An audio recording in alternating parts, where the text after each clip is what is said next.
Alright guys, welcome to your video lecture all about the layers of the earth. So let's get started. To start, we're going to watch a video in class all about the earth's layers. I'm going to link it to your Canvas page. It's going to be really good. We're going to actually watch several videos. There's going to be a really good way to kind of solidify what you learned. So let's definitely watch those. This is the first one and talks about the layers of the earth. Do you know the layers of the earth? If you do, try to list them for your bell ringer.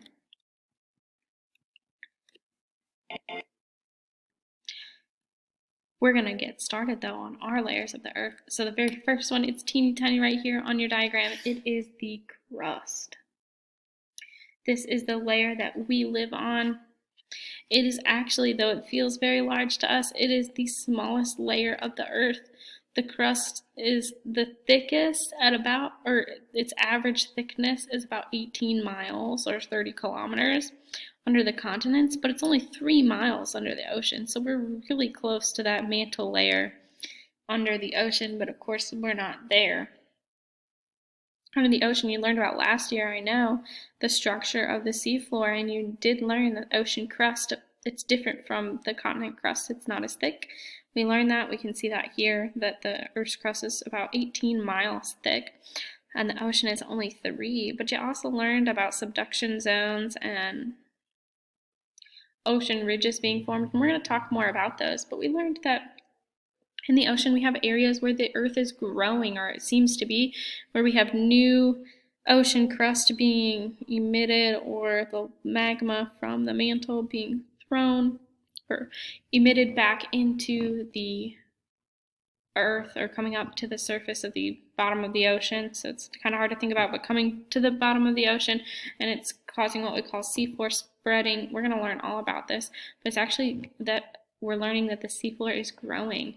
But it's not actually, though, because we also have these places called subduction zones, which we're going to talk about in a little bit as well, where tectonic plates are folding under one another, and part of the plate is being pushed down into the mantle, melting to be magma or mantle liquid. But again, we're going to learn about that again as far as like what the crust is like. I mean, it's what you and I see. It includes our mountains. It also includes our soil here in North Carolina. It's what our trees grow on, what we use to harvest crops. It's what we've been studying up until this point. It is light and brittle and can break. In fact, it fractures in more than into a dozen major plates and several minor ones. We're going to learn about those too. Our tectonic plates, we'll learn about those tomorrow. The elements or the composition of Earth's crust, I just wanted to show this to you because it surprises many people. The Earth's crust, for the majority, is made out of oxygen and silicon. We have very few of our other elements, which I think is odd because we often think of our rocks being made of iron or calcium or magnesium, but that's not true. Most of our lithosphere, or the Earth's crust, is made out of the silicon and oxygen, which I just think is something interesting. Not something I would necessarily test you on, but something to think about. And next, so after the crust, underneath that, we have the thickest layer of the earth, and that's called the mantle. The mantle is really hard to describe because it's called a turbid liquid. When you look it up, that's what it's called. The mantle, again, that's hard to think about. Kind of think like what you would imagine magma or lava looking like. That kind of sticky substance. Not sticky, flowy substance, but it's still got some kind of shape to it. It's not completely liquid. The mantle contains most of the Earth's volume. Like I said, it is the largest of our layers. It's made of very hot, dense rock that flows. So it's flowing, it's moving, it's got a movement to it. This is called convection. We talked about convection a little bit when we went over our atmosphere, but it's coming up again because it's a phenomenon that we see in science. But the crust, oh, there is more about our crust. The crust is very thin compared to the other layers. It is composed of solid rock that is broken down into plates, so the crust is solid rock. This is still solid rock, but it flows, and I know that's hard to understand, but think like magma and lava, but it's still more rocky than even that. We see this interesting phenomenon in the mantle. It's called a convection current. So the closer you get to the core, the warmer it is. So the mantle liquid or fluid right here, closer to the core of the Earth, is warmer. And then as it goes up here, we see it getting cooler or colder. So we get this distinct movement of the rock. Because it's warmer right here, we learn that warm things rise because they're less dense. So the warm rock is going to rise and move up towards the crust.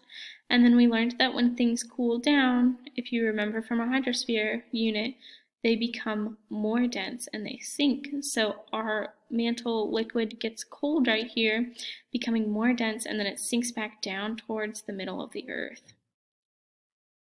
And then it repeats, and it's a cycle, and we get what we call convection currents inside the Earth. Now, this is responsible for most of the tectonic plate movement that we do see. Many of our volcanoes, earthquakes, and sea ridges, sea trenches, anything like that, and this is what is causing that. So as it's moving up and away, it's spreading the seafloor right here. It's moving the crust this way and this way. It's a divergent boundary. But again, we're going to talk about that another day. All you need to know is that there's a distinct convection current. Convection refers to the warming up of a liquid or substance, and then warm things rise. So it's rising up towards the surface where it cools down and sinks back down, only to be warmed up and starting the cycle again.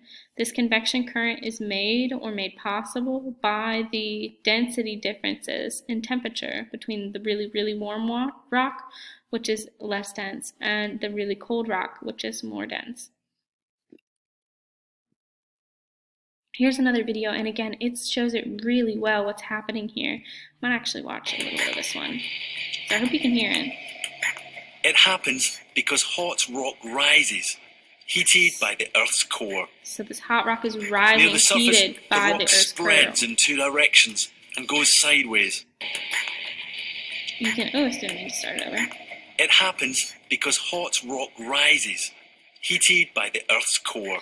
You can see the near the surface surface, is starting the rock to spread spreads here. in two directions and So goes it's moving sideways. this way and this It way. begins to lose heat. But as it loses heat, Eventually, it starts to the sink much back cooler down rock towards sinks back the down. warm Through core. this spreading process, the Earth's crust is very slowly dragged apart.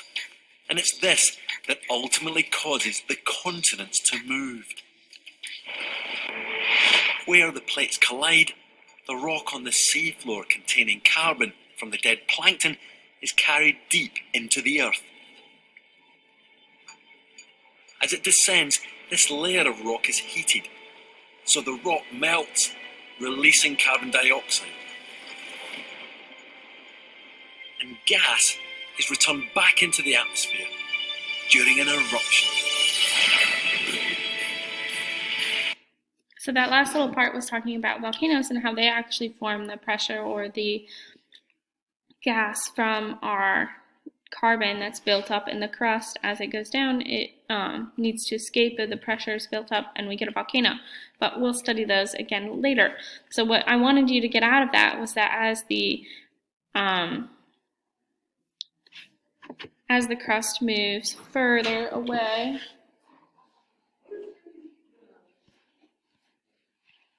so what I wanted you to get out of that is that it's because of the convection that we get the movement of those tectonic plates.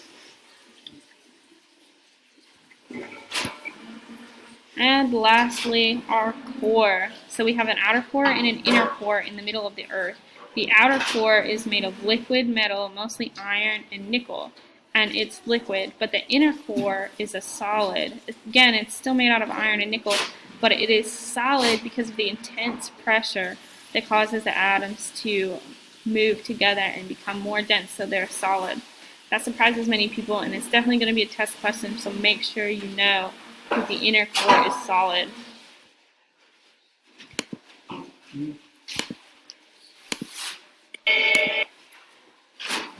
Alright guys, try these on your own and I'll let you know if you got them correct. Have a good day.